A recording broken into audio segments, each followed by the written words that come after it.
আজকে আমরা সবাই মিলে ঘুরতে বেরিয়ে গেছি, একটু দূরে এসেছি। আমাদের যেখানে থাকি তার থেকে একটু বলতে ভুল, অনেকটাই দূরে আজকে হচ্ছে পঞ্চমী দিন আমাদের ওখানে কোনো জায়গায় এখনো ওপেনিং বলতে গেলে হয়নি কোনো জায়গায় ঠাকুর।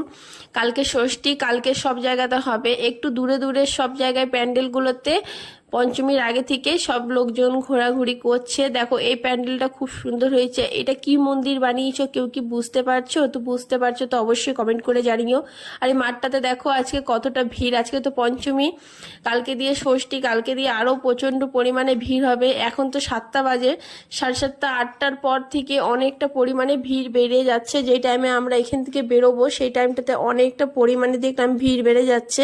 আর বাইরেটা দিয়ে দেখো, বাইরেটা যতটা হেভি আছে ভিতরটা কিন্তু ততটাই সিম্পল একদম করা আছে। বাইরেটা দিয়ে খুব সুন্দর, কিন্তু ভিতরটা পুরো সিম্পল। আমি তো বলতেই ভুলে গেছি আমরা কোন জায়গায় আজকে ঠাকুর দেখতে এসছি। আমরা এসছি মেন্দোমা, আসানসোলের এদিকে মেন্দোমা পড়ে, এই দিকটাতে এসছি ঠাকুর দেখতে। আর এই দেখো এইদিকে এই মেন্দোমার যে প্যান্ডেলটাতে এসছি এটা পুরো একদম সিনারি করেছে।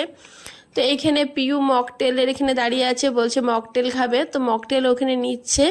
এই মেলা, এখানে একটা বড় মেলা বসছে। তো মেলার আমরা পুরো ভিতর দিকে ঢুকে নিয়ে মেলার ভিতরে যাব না, এই বাইরের দিক দিয়ে এবারে চলে যাব, কেন অনেকটা দূর যেতে হবে। আর বিভানও খুব ছোট আছে, অত দূর এখন যাওয়া যাবে না, রাত হয়ে যাবে, অনেকটা পরিমাণে রাত হয়ে যাবে।